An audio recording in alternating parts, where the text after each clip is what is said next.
Those areas like health, education, housing, sanitation, and so on. And with dwindling revenues, the jockey, it seems, has become too heavy for the horse. And whenever the jockey becomes too heavy for the horse cannot compete effectively in the stakes. Mr. Stewart is, however, promising Barbados vulnerable will be shielded from the full brunt of the changes. The state has to make certain decisions in the areas of education, in the areas of health, housing, sanitation, and so on, always ensuring, though, that the most vulnerable elements in the society are shielded in that process of transition. Finance Minister Chris Sinclair says no one definitely knows the impact the measures announced in this year's budget will have. Speaking during the wrap-up of the debate, he said models are showing varying levels of impact. There is no economist in Barbados today, no business person can tell you with any degree of accuracy. And I heard this thing from the president of the Private Sector Association. They can tell you any degree of accuracy what is going to be the real economic impact of the measures that I announced. They can give you a generalized statement. I feel that it is going to claw back economic growth. But it will, because the truth is that if you contract demand in an economy like Barbados, you will contract growth. The finance minister also stressed that Barbados is confronted with more than fiscal issues. He also responded to suggestions offered by former Prime Minister and independent Member of Parliament Owen Arthur. He's saying, rather than just lodge a thing against one currency, since we deal with certain major currencies, pound sterling, Canadian dollar, hedge it against those currencies. And therefore, the volatility in currency movements globally would stabilize. That's not an unreasonable argument. But that looks at the external competitiveness. You still have to think about the internal dynamics of the fact that you are basically and almost an all-importing society. A government minister has expressed doubt the budget proposals put forward by the finance minister will solve the country's debt crisis. Minister of Water Resources Management, Dr. David Estwick, says the country's attempts to improve its balance of payment position are being hindered by rising levels of debt. To support his point, the minister says expenditure for transfers and subsidies are projected to fall from 46% of revenue in 2012-2013 to 38% in the upcoming financial year. Similarly, wages and salaries are expected to fall from 37.5% to 26.3%. Goods and services, again, in the right direction. Madam Deputy Speaker, we had a reduction from 17% 2012-13, projected 27-18 to 14%. But the problem, Madam Deputy Speaker, is that while you had those reductions, your debt service went from 48% to 62.6%. So therefore, any improvements you are getting on your consolidation exercise in regards to those measures are being undermined by your growth in your debt service of short-term debt and medium to long-term debt, Madam Deputy Speaker. That is a fact of life. Dr. Estwick is therefore encouraging his colleagues to exercise the option to make adjustments to the budgetary measures at the end of July, as alluded to by Prime Minister Stewart and Minister Sinclair. I am saying that I think those options should be considered and we should more aggressively move, Madam Deputy Speaker, to refinance and restructure a significant portion of the debt of the country. We are not going to get out of this situation on a taxation and expenditure consolidation alone. I am going to be true to myself and what my mathematics understanding of numbers tell me in my computations. I may be the only man on the burning bush or let me out of the ocean on an iceberg. I don't care. I am going to stand up because the people say, "Well, send me here." Former Prime Minister Owen Arthur believes the time has come for Barbados to shed its sacred peg to the United States dollar.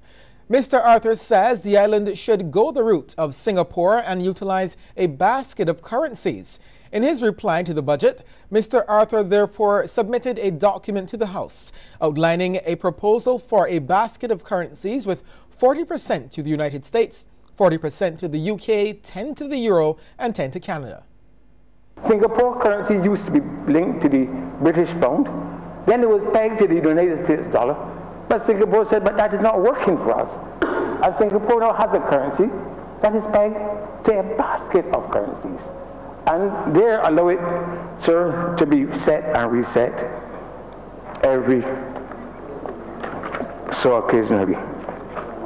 So I believe, sir, that for the purposes of protecting our competitive position, that we too should unpeg from the United States dollar. Mr. Arthur notes that it stands to significantly impact the island's competitiveness and international business sector. The MP for St. Peter says Barbados must make the move not necessarily because of recent events, but what's likely to take place in the future.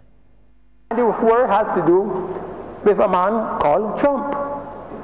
Mr. Trump is interested not in increasing global economic activity, but he's interested in improving the United States economy at the expense of the rest of the world. And it is likely, Mr. Speaker, that as Trump implements his policies of massive tax adjustments and adjustments to the regulations, that the U.S. economy is going to get stronger relative to the rest, because Britain is in a mess in terms of Brexit. The European economies are all in a mess, and that our economy is going to be tight, not because of anything that we want to do, but what Trump is doing. An opposition member of parliament shares the view that Barbados will be made less competitive by the budgetary measures introduced by the finance minister. MP for St. James North, Edmund Hinkson. This budget, which of course increases the cost of living by 15%, also includes the cost of living in the tourism sector. So it will only make Barbados worse in terms of price competitiveness. But this government would not understand that increasing taxes every year, every budget, every opportunity is not the way to go. Stagnating growth, making things more difficult for the people of Barbados. The Barbados Workers Union is concerned about what they say is a lack of consideration for the social implications of the budget. General Secretary Tony Moore says the proposals focus solely on fixing the fiscal deficit with no thought given to softening the impact for those who are vulnerable. So especially concerning to us is the fact that greater care was not given to considering the social implications of the proposed measures, the loss or losses which they portend for business earnings, the further erosion of living standards in the country, and the impact on the purchasing power of the entire country. Ms. Moore also expressed concerns about government's leadership of the social partnership. Government missed key opportunities early enough in the crisis to foster cooperation towards ensuring that we were better off post-crisis. However, the budget, with its references to recommendations which as yet have not been presented to and debated by the full social partnership, removes the likelihood that trust will be easily restored. Parliamentary Secretary in the Ministry of Tourism, Senator Irene Sandiford Garner, is refuting allegations by opposition leader Mia Motley that the work being done at the site of the Wyndham was not approved by the Town Planning Department. Referring to buildings shown in pictures on social media, she says those are legal and approval was received for that portion of the project. The Sam North Castle project has started. If you go to the site, you will see infrastructure on the site. That is the infrastructure for the workers. You will see the little cabanas on the perimeter, and they've now started to clear the area and dig foundation for the beachfront properties. So I took a picture of the beachfront properties, which are being built on the original Clico footprint. which would have had town planning approval a long time ago. And we're starting with what we have because we know that the project has to start. We know that certain approvals take some time. So we started with what we already have so that when the approval comes for the new buildings or what we call the additions and the changes, we will be ready to move with those. Senator Garner also stressed that the false allegations would paint public servants in a negative light. They're the ones who push the paper. They're the ones who do the administrative work. So you're saying then that they would have advised illegally. But nobody knows them, so they will point to a government official, a minister, a politician. But in the final analysis, it is those people in the background who drive the process. So when you level accusations, you level it at them.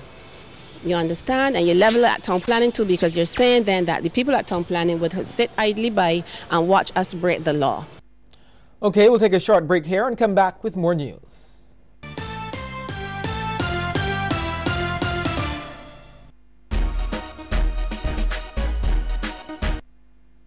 Don't let your data experience slow you down. Step up to Digicel, Barbados' fastest 4G network, more than twice as fast as the slow network. Get more with Digicel.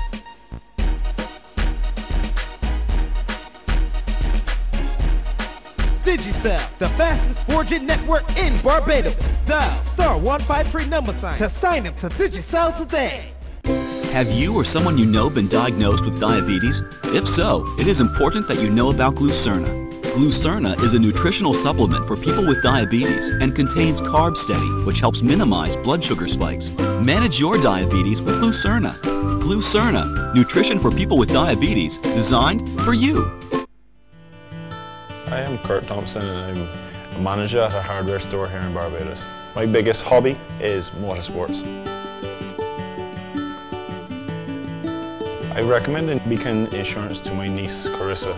I have motor insurance for my vehicle. She got her license and it was her first car. It was easy for her to go to make sure she can get what she needed. If something may occur, that should be taken care of by a good company. I am glad I switched to Beacon Insurance.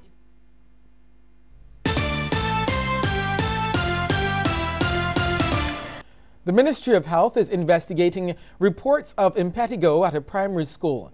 It's a highly contagious skin infection that most commonly affects children.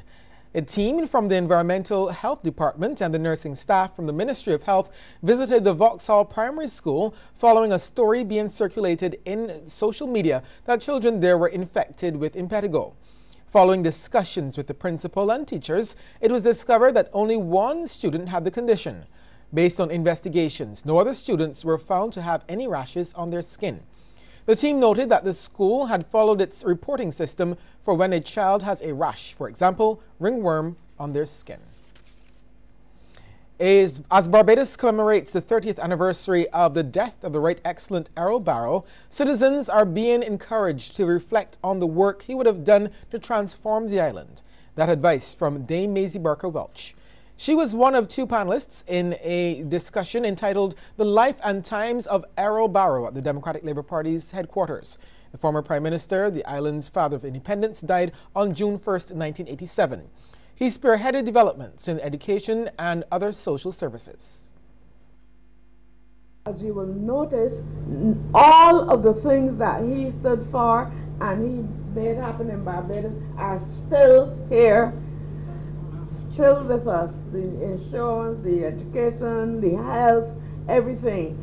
And we ought to be grateful that God has spared him to bring us out of what was of our sort of slumber at that stage.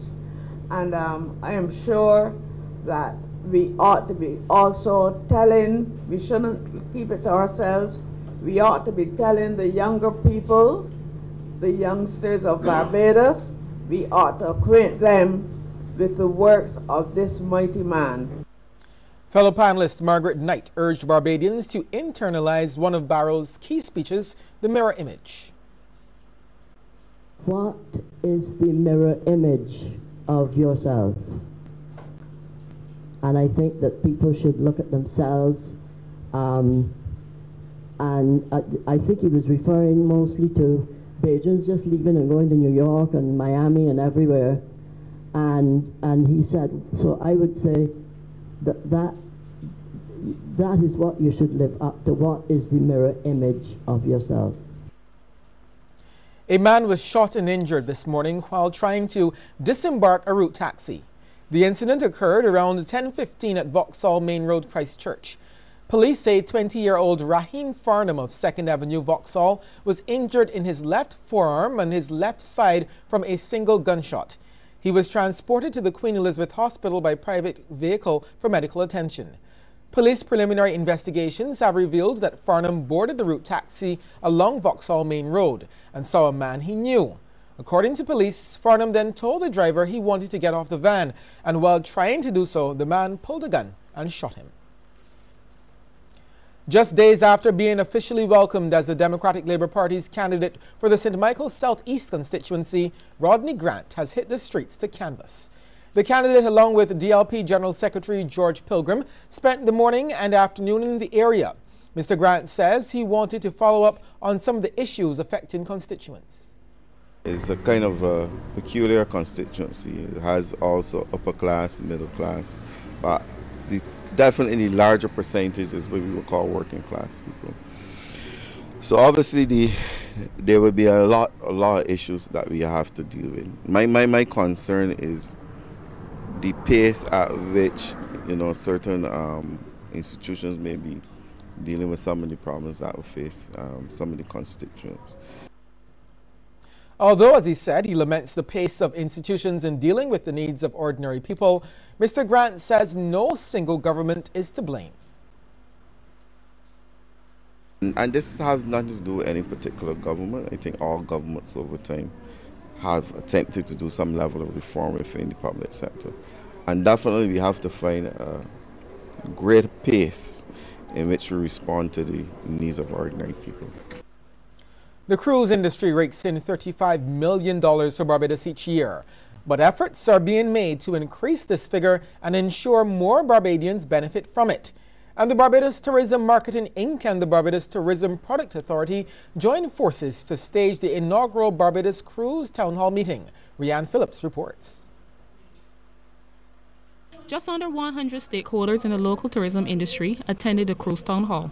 They got to meet and hear officials from Disney, Carnival, Royal Caribbean, and the Florida Caribbean Cruise Association. Their message: Barbados needs to have more attractions. Right now, Barbados is a phenomenal destination.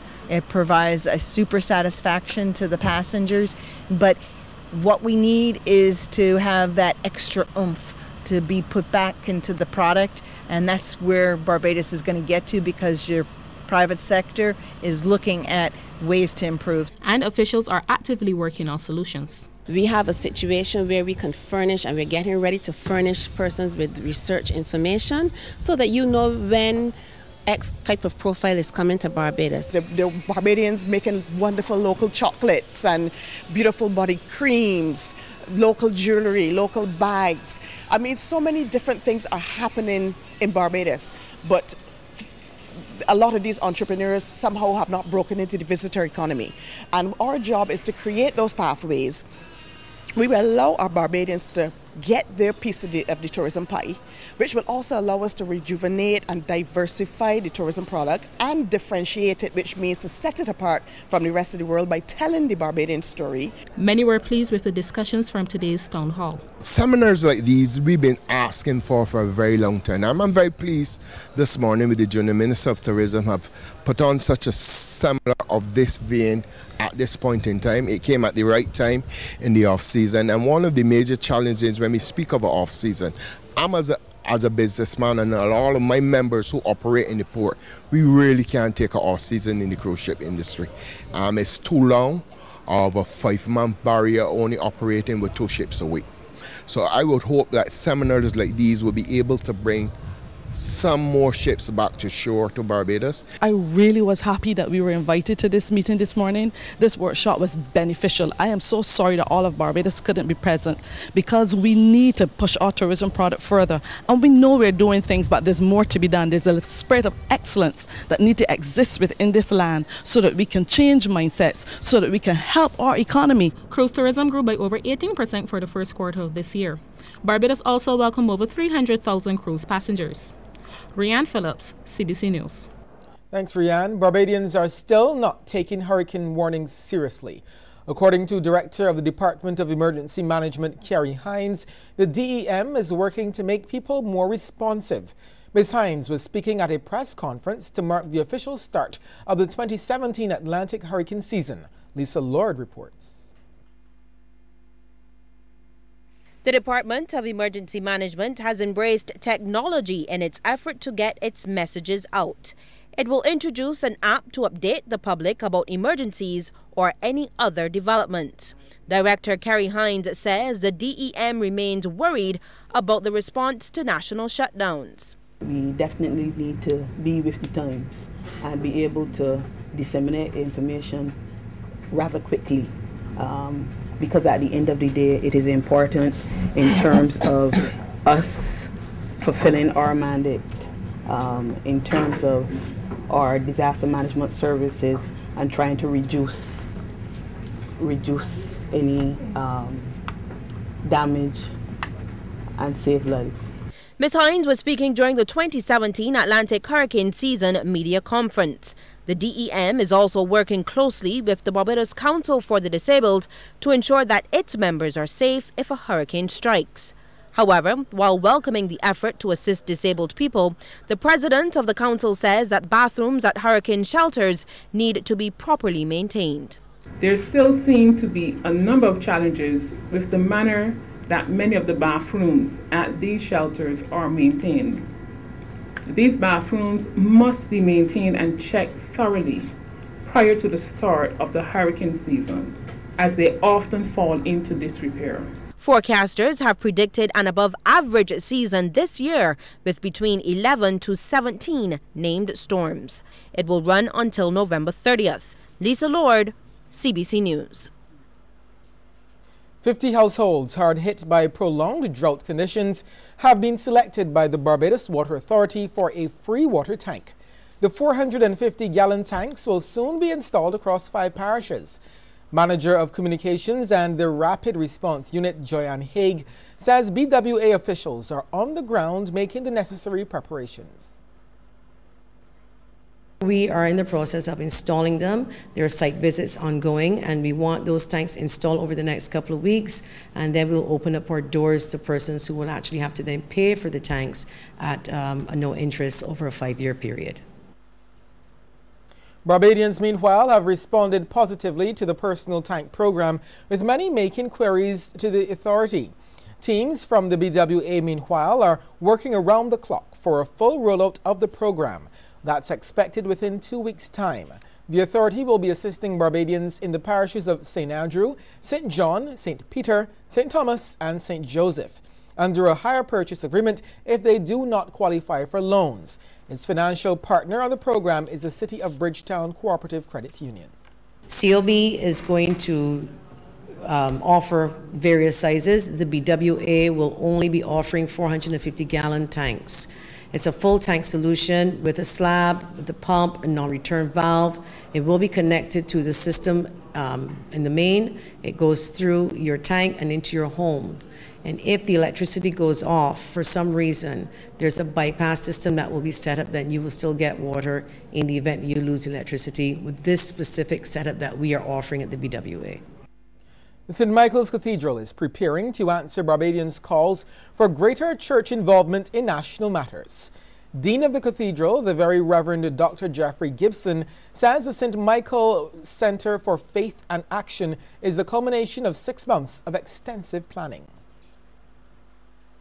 Barbadians have been calling increasingly for the church to play a more active and prominent role in the life of the nation beyond the usual sermons from the pulpit, celebration of Mass, and other services. The St. Michael Center which will be strictly non-partisan in its approach, is in response to such calls. It will seek to be a voice of reason to provide that critical balance which is so often lacking in public debate because of the partisan divide. The center, which is registered as a charity, will be run by a board of trustees. It will officially be launched in a special service on Sunday and will take the form of a think tank, which Dean Gibson believes is a first for Barbados. Dean Gibson, however, points out the process will not only involve Anglicans, but the society in general.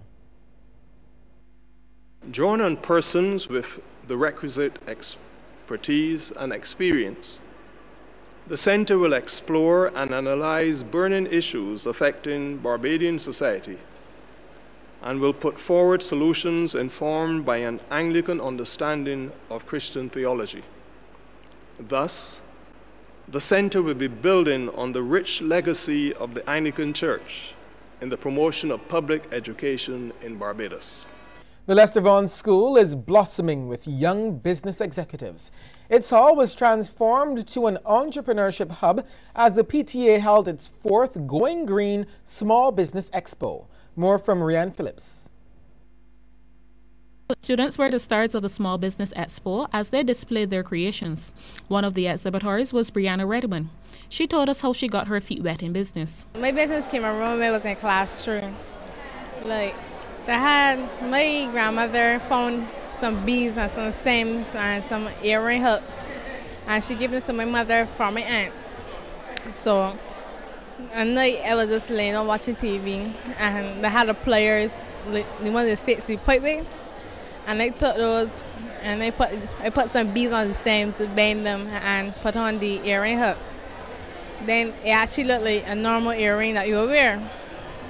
So then eventually my mom bought some beads for me, and from a little help my aunt, my talent grew further. She was happy to have the expo as an avenue to showcase her products. I have nowhere to sell because I go to school still and I have nowhere to sell, so my business is quite slow. And the expo is the only where I have to sell my jewelry. However, 13-year-old Seth Batson is mainly focusing on rabbits. They're a good pet. I advise people to get one because they're social, they're friendly, and they're a very good pet to keep, easy and to keep. And the organizers were amazed at the response. This year is bigger than I could possibly think of.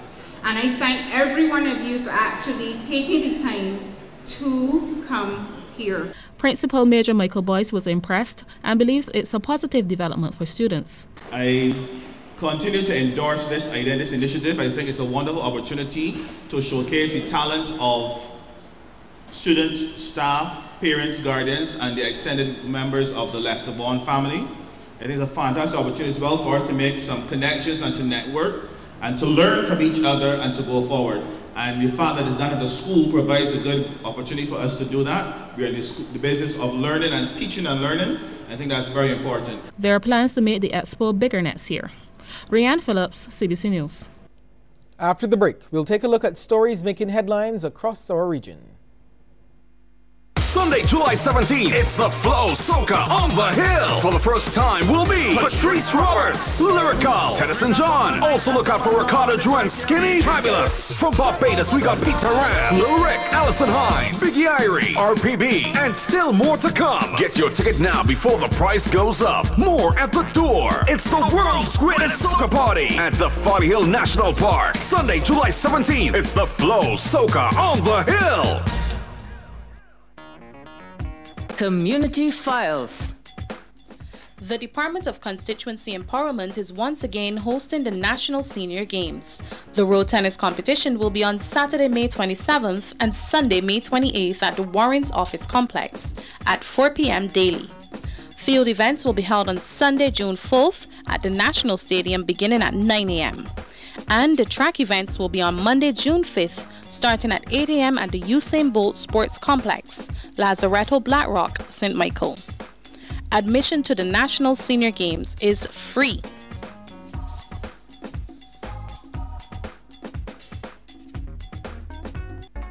Don't miss the launch of Festival Stage as we kick off the crop over season.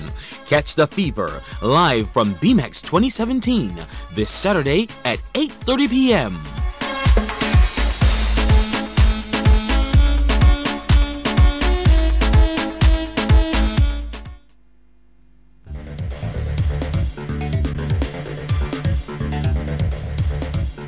A technical committee is being established to take a detailed look at the finances and structure of regional airline Liat. That's according to Dr. Ralph Gonsalves, Prime Minister of one of the shareholder governments, St. Vincent and the Grenadines. The committee will consist of persons from Liat, the CDB, and the director of the airports in St. Vincent.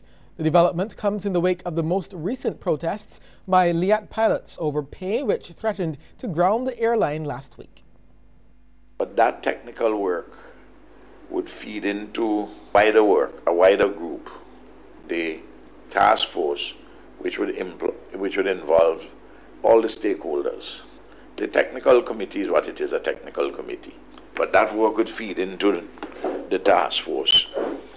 And the task force would consist of shareholder representation, the employees, management, consumers, other persons of interest in the society with skill and understanding of these issues, to filter the technical work and to come to some conclusions for the shareholders to give final consideration in respect of reforms and changes to be done. Dr. Gonsalves says they're hoping to get that technical report by August. Belize Prime Minister Dean Barrow has brushed aside calls for him to dismiss his Transport Minister Edmund Castro. This after the United States canceled his diplomatic-endorsed visas. Barrow told reporters he'd seen a letter sent to the minister by the U.S. Embassy and that there is no indication of any reason for the cancellation of the visas, except that the minister declined an invitation to come in and discuss his visa renewal. The leader of the main opposition People's United Party had earlier this week called on Prime Minister Barrow to do the right thing to fire Minister Castro. He's described it as shameful and disgraceful to have a sitting minister whose visa the U.S. government decided to cancel. Jamaica's Foreign Affairs Minister Kamina Johnson-Smith has made an appeal for the government of Venezuela to reconsider its decision to withdraw from the Organization of American States.